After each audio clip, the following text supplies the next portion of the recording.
Topic ले रहे हैं classification of business policy. 5 types में क्लासिफाई किया गया है, 5 बेसिस में क्लासिफाई किया गया है। तो पहला जो बेस है जिसमें बिजनेस पॉलिसी को क्लासिफाई किया है वो है on the basis of source.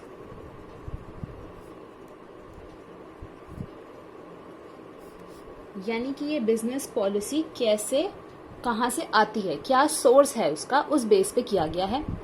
तो इसमें सबसे पहला है हमारा ओरिजिनेटेड पॉलिसी। इसका मतलब है कि जब टॉप मैनेजमेंट जो होता है, हमें पता है कि बिजनेस में, ऑर्गेनाइजेशन में 3 लेवल्स ऑफ मैनेजमेंट होते हैं, top, middle and lower level. तो जो टॉप मैनेजमेंट होता है वो खुद ओरिजिनेट करता है जब बिजनेस पॉलिसी को अपने आप, ठीक है, वो कहीं से कुछ अडॉप्ट नहीं करता बल्कि वो उसको खुद बनाता है। तो व्हेन इट इज ओरिजिनेटेड, आप एक नाम याद रख सकते हैं इसमें, टॉप मैनेजमेंट जब खुद ओरिजिनेट करता है उसको हम ओरिजिनेट पॉलिसी बोलते हैं। सेकंड है हमारे पास अपील्ड पॉलिसी। अपील पॉलिसी किसी की अपील पे बनी जाती है। यानी कि अगर मैंने कोई भी डिसीजन लेना है, ठीक है, लेकिन मुझसे वो डिसीजन नहीं लिया जा रहा, तो मैं क्या करूंगी, टॉप मैनेजमेंट के पास जाऊंगी, उनके पास अपील करूंगी कि मुझे यही प्रॉब्लम आ रही है। तो जो डिसीजन वो देंगे, वो डिसीजन को हम अपील्ड पॉलिसी का नाम देते हैं।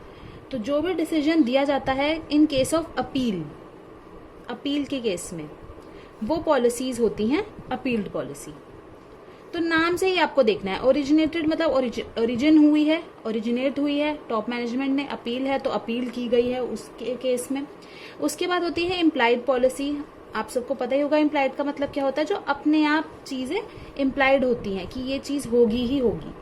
तो जो भी हमारे कंडक्ट से अराइज होती है, जो भी हम बिजनेस में, ऑर्गेनाइजेशन में कोई भी ऐसा काम कर रहे हैं जो कि इम्प्लाइड है, ठीक है, कि वो ऐसा काम होगा ही। अब इम्प्लाइड पॉलिसीज में ऐसा होता है कि जो हमारी एग्जिस्टिंग पॉलिसीज हैं ऑर्गेनाइजेशन में, वो कहीं भी इन्फोर्स नहीं हो रही होती हैं, कहीं भी उन पॉलिसीज का काम नहीं किया जा रहा होता, उन पॉलिसीज का यूज नहीं होता। तो हम जो भी हम काम कर रहे हैं, वो जो कंडक्ट कर रहे हैं, उसमें उसी को इम्प्लाइड पॉलिसी का नाम दे दिया जाता है।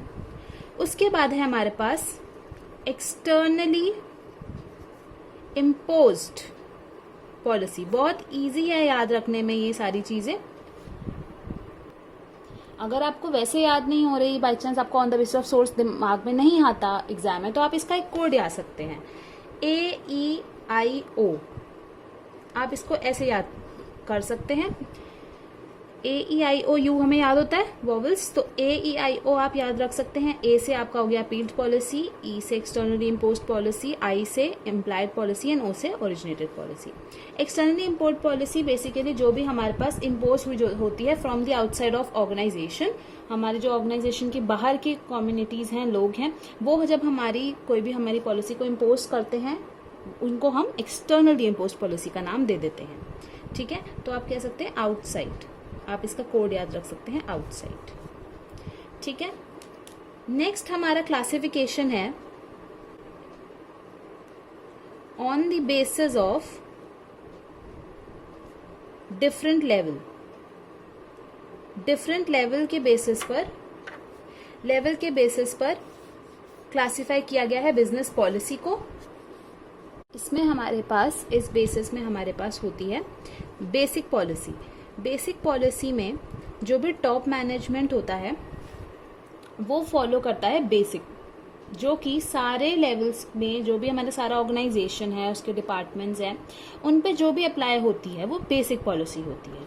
तो it is followed by top management. Next है स्पेसिफिक, यानी कि जनरल। इसमें हेडिंग में है जनरल। जनरल पॉलिसी में जो कि एक स्पेसिफिक बेसिस पे होती है, it's basic then, it's specific then basic policy. यानी कि थोड़ी सी specific, not for whole of organisation, but it's for a little specific thing, right? So it's affect middle level management. Basic was followed by top management, general is for middle level, right? And third is Departmental policy is specific and applicable to lower level of management. So it is specific and it is applicable to the lower level. तो on the basis of level आपको समझ आ गया. सबसे पहले top management का है जो basic policy है, मिडिल लेवल मैनेजमेंट देता है general policy and departmental policy देता है lower level management. Then we have on the basis of जो हमारे मैनेजरिकल फंक्शंस होते हैं उनके बेसिस पर. So on the basis of managerial function जैसे हम प्लानिंग, ऑर्गेनाइजेशन, मोटिवेशन, कंट्रोल, ये आपने कई जगह पढ़ा होगा कि क्या क्या फंक्शंस होते हैं कोई भी मैनेजमेंट के. तो उसमें अलग अलग फंक्शंस के बेसिस पर अलग अलग पॉलिसीज बनती हैं. सबसे पहले जैसे प्लानिंग हो गया, आप इसमें बहुत सारे एडिशन भी कर सकते हैं जैसे प्लानिंग, कंट्रोलिंग, मोटिवेशन, ऐसे आप एडिशंस भी कर सकते हैं जो भी मैनेजरल फंक्शन होते हैं उनके बेसिस पर policies. Example staffing, right, organising. तो प्लानिंग पॉलिसीज में जो भी बिजनेस के फ्यूचर कोर्स ऑफ बिजनेस होता है, जो भी फ्यूचर में हमने एक्शंस करने होते हैं उसके बेसिस पर प्लानिंग पॉलिसी बनाई जाती है. ऑर्गेनाइजिंग पॉलिसी हमारे जो ऑर्गेनाइजेशनल के गोल्स हैं, ऑब्जेक्टिव्स हैं, उसके स्पेसिफिकली उसके लिए ऑर्गेनाइजेशन पॉलिसी बनाई जाती है. Then we have motivation and control.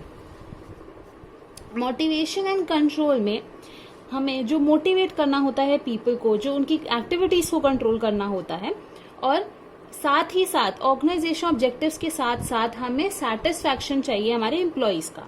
तो दोनों चीजों को हमें साथ लेके चलना होता है, तभी कोई भी ऑर्गेनाइजेशन सक्सेसफुल हो सकती है. तो इस बारे में मोटिवेशन एंड कंट्रोल में पॉलिसीज बनती हैं. Then we have fourth part, this is first, second and third. Then we have fourth on the basis of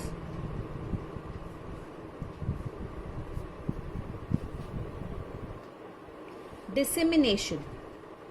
Dissemination is basically when we need to spread something like information. हमें कोई information spread करनी है, that is what dissemination means. Dissemination में या तो दो type से आप कोई भी इंफॉर्मेशन को स्प्रेड कर सकते हो. या तो आप उसको लिख के करोगे जिसको हम बोलते हैं एक्सप्लिसिट, राइट, एक्सप्लिसिट पॉलिसी, जिसको आप रिटन में लिखकर उस इंफॉर्मेशन को स्प्रेड करते हो. जैसे कि आप नोटिस बोर्ड लगा रहे हो, न्यूज को रिलीज कर रहे हो. Then we have implicit. Implicit policy is all about oral policy, जब आप ओरली कोई चीज कन्वे करते हो. सो डिसेमिनेशन मतलब spread, right. Then we have fifth classification of business policy is on the basis of functions. On the basis of functions आप कैसे classify करेंगे? जैसे कि मार्केटिंग फंक्शन होता है, प्रोडक्शन, फाइनेंशियल, ऐसे ही सारे जितने भी हमारे फंक्शंस हैं ऑफ मैनेजमेंट, उनके बेसिस पे आप इसको क्लासिफाई कर सकते हो. तो मार्केटिंग ले सकते हो आप. मार्केटिंग में आप क्या क्या चीजें लिखेंगे? जो हमारे 4 P's होते हैं. क्या होते हैं हमारे 4 P's? Product, pricing, promotion and physical distribution.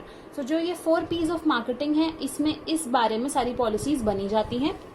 Second आप फंक्शन ले सकते हैं प्रोडक्शन फंक्शन. प्रोडक्शन में सारी चीजें होती हैं जैसे कि क्या क्या साइज होगा प्रोडक्शन, क्या क्या टेक्निक्स हम यूज करने वाले हैं, क्या हमें प्रोडक्शन को अपनी ही ऑर्गेनाइजेशन में मेक करना है या फिर हमें किसी ऑर्गेनाइजेशन से बाय लेना है. तो मेक और बाय डिसीजन होते हैं इसमें. Then we have third function which is financial. Financial में आप सारी फाइनेंस की डिटेल्स लिखते हैं कि आपकी जो कैपिटल है उसका क्या सोर्स होगा, आपकी वर्किंग कैपिटल कैसे होगी. वर्किंग कैपिटल आप सबको पता ही होगा क्या होती है. Working capital current assets minus current liabilities होती हैं. यानी कि करंट एसेट्स में से जब हम हमारी करंट लाइबिलिटीज को निकाल देते हैं तो जो चीज हमारे पास बचती है वो हमारी वर्किंग कैपिटल होती है. वो ऑर्गेनाइजेशन को ये बताती है कि वो कितना डेट पे कर सकता है अभी के टाइम पे, एट अ टाइम बताती है. और वर्किंग कैपिटल अगर आपकी ज्यादा है तो मीन्स आपकी ऑर्गेनाइजेशन ज्यादा टाइम तक रन कर सकता है और बेटर पोजीशन पर है. और फाइनेंशियल में आप प्रॉफिट डिस्ट्रीब्यूशन पॉलिसीज भी बनाते हैं कि आपको कितना डिविडेंड अपने शेयर होल्डर्स को देना है और कितना रिटेन अर्निंग रखना है. उसमें फाइनेंशियल पॉलिसी बनाई जाती है. और इसमें फोर्थ मैं ले रही हूं personal policy. Personal policy is all related with the employees, with the individual that are working in the organization and for the people जो अभी हमारे organization को join करने वाले हैं. We select those personnel, we train them, we promote our employees, we give them remuneration.